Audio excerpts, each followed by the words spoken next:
let me tell you something, uneducated fool. Make sure you guys stick around for the full video. There's going to be some updates at the end of this video. And with that there out of the way, guys, let's go ahead and talk about this so-called Disinformation Board / Truth Commission. The objective of the board is to prevent disinformation and misinformation from traveling around the country in a range of communities. I'm not sure who opposes that effort. What's up, guys? John Claymore here. Now, really quick, before we dive into this video, okay, I want to let you guys know right off the bat, this video is going to be broken down into 4 parts, okay? Each part is going to go like this way. I'm going to give you guys a bit of a background on what exactly is going on here. Number 2, I'm going to be giving you guys some history on previous regimes doing this, just very, very briefly. Number 3, I'm going to explain why it is that these sort of things always fail, especially in today's environment, because trust me, it will fail before it's all said and done. And of course, the final thing I want to talk about is the fact that while it does look like it's fearful and it does look like it's dangerous, which by the way it is very un-American and very anti-First Amendment. There are some actual positives to this, which, by the way, those positives being that these people are a bunch of flunkies, and I'll be explaining that towards the end of this video, and also the updates I mentioned before the video even started. Now, with that there out of the way, let's go ahead and talk about this. This right here, in a lot of ways, is just a response to Elon Musk buying Twitter. You see, I explained this in a previous video, which, by the way, I will be leaving in the comment section of this video here, that the biggest reason why the left is panicking over the fact that Musk bought Twitter is because the left knows that it's an institution that they have got actual full power of. Okay, they also have power and influence over Google. They have power and influence over Apple. They have power and influence over a lot of companies. However, Twitter is a pretty big one, and it's about 80% left-leaning, meaning that all the lefties that go on Twitter are, of course, inside of an echo chamber. This is where they get their ideas, and once you take away the advantages from the left, which, by the way, I explained in that same video, this right here tends to happen. They tend to freak out because in order for the left to actually have any type of standing, they've got to be propped up a very, very large way.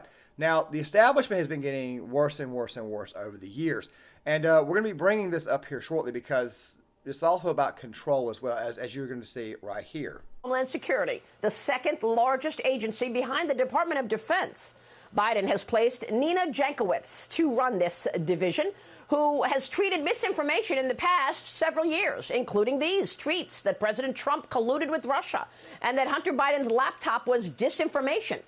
This, of course, coming to us years after all of the disinformation from Democrats. How we are going to control the channels of communication in this country.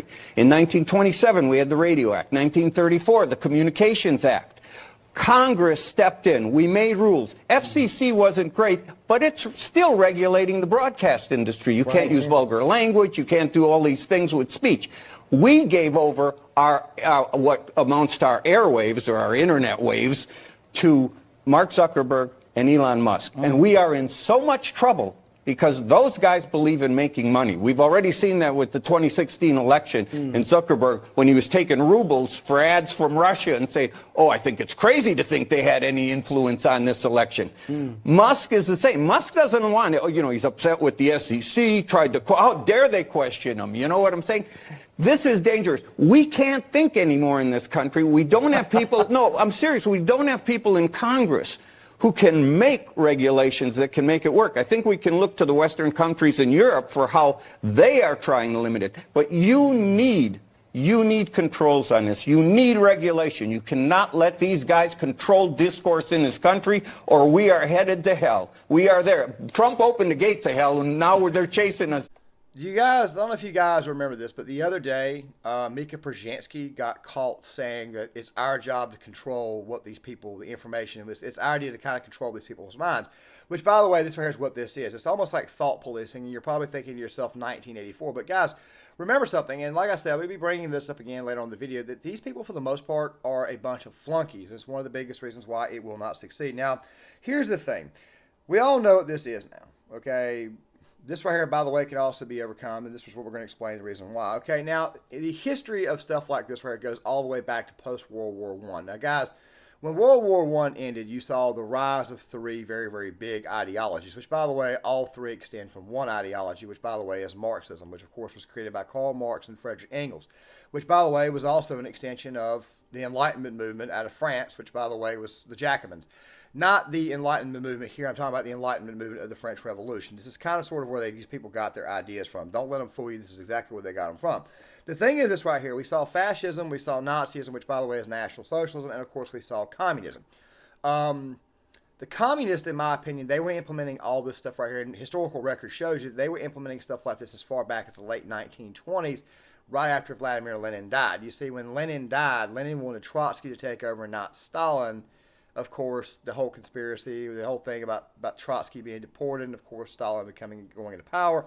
And eventually, Stalin enacted his 5-year plans. And during that time frame, he started doing his purges and all that stuff right there. And eventually, organizations like the NKVD, the MEB, basically any type of organization with a B in it was actually established to help control people in his country. Now, here's the biggest reason why this entire ordeal will fail. And, of course, this is more and more proof that establishments that are dying, this is the type of crap that they implement, okay? When people do this, it suggests to you that they're losing their power. And if you show the perceived weakness of I'm losing my power, people are going to know that you are no longer to be feared or respected. That is the reason why they're doing this. You see, the people are starting to wake up, and the people are starting to realize that, well, how do I say this? We're not scared of you anymore. We're not scared of the establishment anymore. You see, I don't know if you guys are kind of picking up on this. Basically, what it is that the fear in people is being gone. So the administration, they turn to this type of this type of play, so that way they can obviously appear to be stronger than what they are, but when in reality they're really not. Something else, too, that works against them is that the United States of America, regardless of how these lefties feel, everybody in America, regardless of where you're at on the political spectrum, everybody has had some sort of measure of freedom. You know, a lot of people, for example, who are like communists, for example, or people that come over here and still vote to the left, a lot of these people claim that they left that environment to enjoy a new environment, but then they come over here and they take advantage of freedom of speech, they take advantage of our Second Amendment, they take advantage of the Fourth Amendment, but yet then they turn right back around and they throw it under the dirt. They use free speech and then they hide behind it. This right here is what makes these people so cowardly, and you guys are seeing it again. It's the idea of perceived strength, when in reality it's not a strength at all. It's really just a weakness.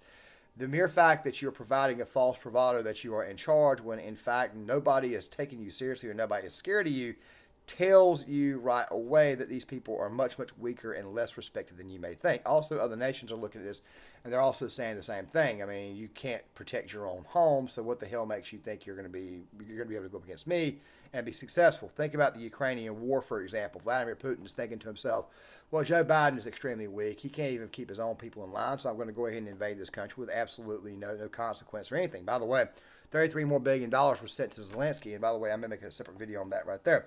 But as you guys are seeing, though, this right here is just more and more proof that it's just going to be another weak, failed venture.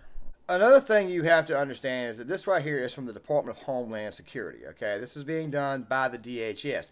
Now, the thing about the DHS is that right now they look extremely hypocritical. Who in the world is watching the watchers, okay? You've got a border right now that's open. You've got immigration all over the place.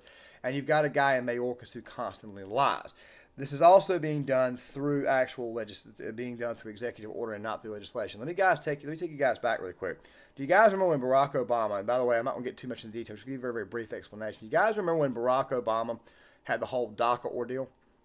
Okay, well, the DACA ordeal was done through executive order, It was done through EO, not done through legislation. Legislation means it is law. Right now, Biden has got a 50-50 Senate with one vote as a tiebreak, and he can't even get his entire party in line. You see, you've got the progressives on one side, they're attacking him. You've got the moderates attacking him. You've got maybe there's not many of them, but someone like a Manchin, who's sort of a conservative Democrat, of course, is obviously not going along with it. These people have not exactly, they've not really and truly, they haven't gotten their own agenda through, okay? If you can't get your own agenda through, then why in the world would anybody take you seriously? You see, this is just another reason why this entire ordeal, this entire endeavor will fail, is because, of course, it's being done through executive order. And if it's being done through executive order, it just tells me that you're kind of a, you're just kind of a weak little bitch because you can't get your own party in line and you can't get other people in line to go along with your agenda. Now, I know I went over this before, but I'm going to go over it again. This right here is this massive signal of loss of power. Okay, this right here is what this is. This entire ordeal, all the left is just going crazy. They're freaking out about the fact that they do not have the power anymore, and they do not have the perceived power. You see, people can see. People have got eyes. People can see this. Even those who support them, even those who may have said Orange Man bad in 2020 to try to get back to their normal lives, they're seeing this now. They're waking up to the reality that they've been duped. They're also pissed off. They're angry. And quite frankly, they don't have much respect for the institutions anymore. When Elon Musk came in and bought Twitter, what it did was it sent a message to the left saying your advantages are gone. You see, people were already waking up, and they were already waking up to the fact that the progressives and libtards were already messed up anyways. But now they see the way people are freaking out. By the way, conniption fits do not make you look strong. They make you look extremely weak. Anybody who throws a conniption fit, chances are that individual is a beta male. Well, right now, a lot of alphas, sigmas, whatever you want to call them, a lot of these people are looking at the left right now and they're thinking to themselves, my God, these people are absolutely weak. This is all they are. Now, granted, the whole tyrannical stuff, and of course we all know they're a bunch of tyrants or whatever, but the fact is that if you're going to throw a conniption fit and you're going to whine and you're going to cry over somebody buying a company, which, by the way, of course, would take away your advantage because it obviously evens the playing field for everyone else that goes against you, and you're crying about that right there, this right here just tells us that you were never strong to begin with, and now people are seeing that you're nothing more than an absolute joke. Now to the positive aspects. Now, I know somebody's saying to themselves, there are no positives in this situation. Well, actually, there are plenty of positives. You see, number one, people are waking up. People are seeing this. Number two, people are obviously seeing that these people are weak. But number three, and I'm going to go ahead and roll this clip right here for you, and I want you guys to see exactly who it is that they have absolutely tapped to run this so-called Ministry of Truth. Tax dollars do as our own economy swirls down the drain. So you really can't make any of this up. It's too grotesque. Would you believe a novel with this plot? No, you wouldn't. But it's happening, and that's the bad news. The good news is everyone involved in Joe Biden's new Ministry of Information is a buffoon. They may be evil, but they're also ridiculous. Nina Jankowicz is the most ridiculous of all. So you read about her appointment in the Washington Post this morning, and you immediately thought of the NKVD, because why wouldn't you? Yet even the NKVD, even at the height of Stalin's purges, never did karaoke. They were too dignified for that. But Nina Jankowicz happily does. Here she is. Information laundering is really quite ferocious. It's when a huckster takes some lies and makes them sound precocious by saying them in Congress or a mainstream outlet. So disinformation's origins are slightly less atrocious.